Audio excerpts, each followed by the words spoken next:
Hello, ma'am. This is my presentation for lesson 3 for the Arduino uh, activity. So here we have the breadboard, the potentiometer, and then the array of LEDs.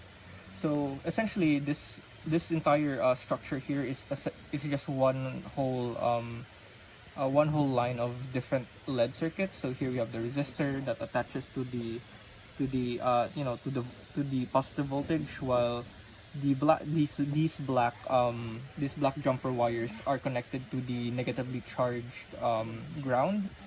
So obviously these yellow wires, the positive volts are attached to the input pins, which will be controlled by the code.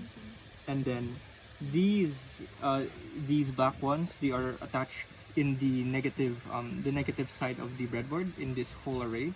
And then this whole array is powered by this singular here the singular pin that is attached to it's a ground pin that's attached to this. So it essentially powers this whole rail with a negative charge, which allows it to pass on these these it passes on the negative charge onto these jumper wires, which allows the electricity to flow through the different cables. So here we have the potentiometer.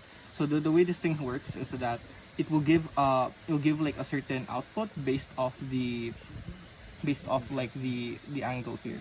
So if you tweak this, it basically allows you to change the resistance of the current, which can allow you to basically give a variable current. So the reason why we have these two reds is that in order for it to give out a charge, it has to be powered by itself. So one of these is connected to a 5 volt, and one of them is connected to the ground. So essentially that allows it to, same with the LEDs, it allows electricity to flow through it, and it can actually output a charge. And the way it outputs it is through the third pin here in the middle. So this will simply be an input. So it will just move. It will basically just give out the charge of the potentiometer. So this input is actually connected to the A0 pin, one of the analog pins in the Uno board.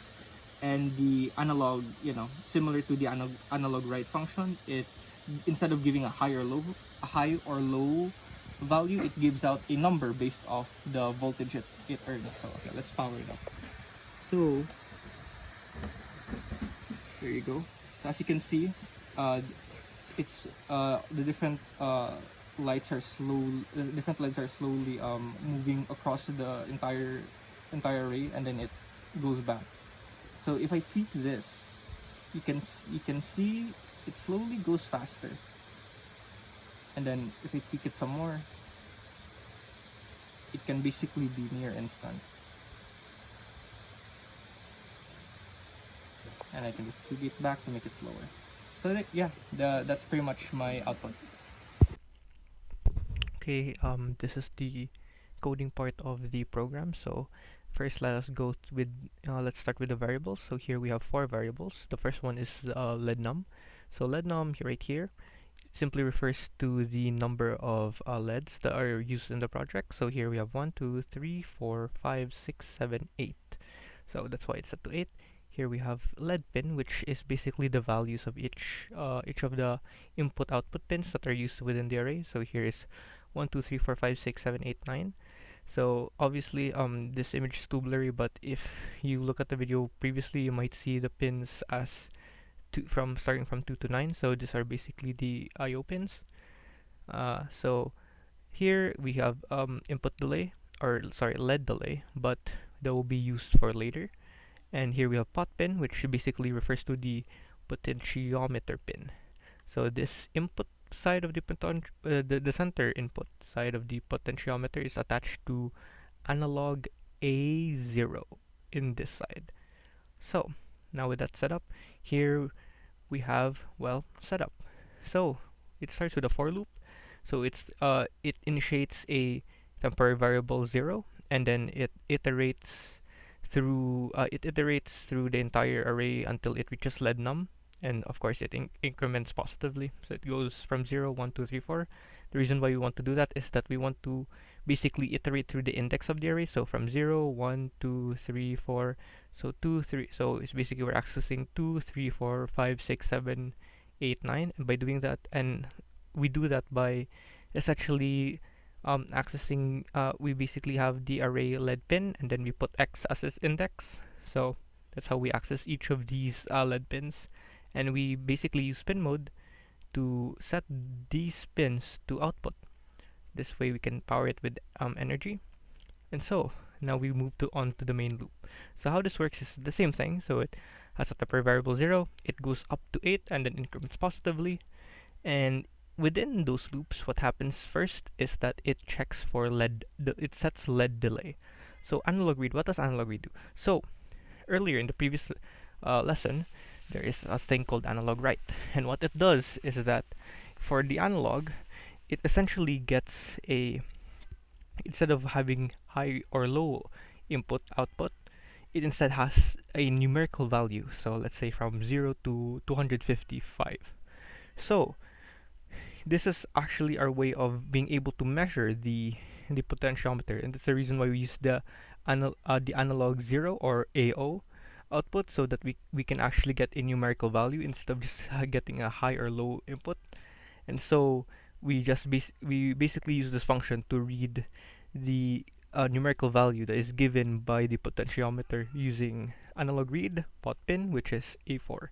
So you're basically reading the input in the A4 value that is powered by the potentiometer. So after we get this, we set digital write. So we digital write lead pin I. So similar to the top, we basically increment, or we basically traverse through the entire array of lead pins by incrementing it with a for loop. And so here we set it first to high, and then after a short delay that is um, determined by the lead delay, we will then set it back to low. So this will basically blink. It will basically blink, and it will basically light up and then power down after a short delay, and then we'll immediately move to the next to the next LED. So this way we can actually determine how fast this um this lighting traverses. So let's say if the potentiometer was set to, let's say it gave a number of uh let's say like 2 seconds because of the electricity it gave. So this will light up, and after 2 seconds it will power down, and then it will basically do the same one for the next LED, and then so on and so forth. And then after that, let's say during that process, I increase the potentiometer's voltage, and so instead of being 2 seconds, it is now 4 seconds. So all of a sudden, this traversal now feels slower. So I would be here like 1, 2, 3, 4, and then it powers down, and the next one lights up 1, 2, 3, 4. And if I power it down, it will be like, let's say 0.1. So it's very instant. So this will just this basically light up, power down, and then the next one will light up, and almost instantaneously it will just traverse through the entire array. So you get the picture. So that's what this does. It simply just gives a visual indicator of how the potentiometer's variable electricity can be displayed visually. It can be shown and used in a practical manner. And for the second array here, it's essentially the same as the top, at least mostly for how it works in the code. The only difference is that the conditions is starting from 7, and then if I is lower than or equal to 0, it will stop, and then it decrements. So what this does is that this will not only traverse through here, but after the first traversal, it will instead start from the back and then go back. So for the most part, it doesn't really change how this potentiometer code works. It mostly just gives a more visually pleasing transition instead of just going from here and then immediately starting back from from the start, it will start from here, go to go towards the end, and then after that it will start here and then flow right back. So there's this kind of flux or this oscillation between the lights instead of just one linear gradient in a way. So that's pretty much it for the code, and yeah, that's it.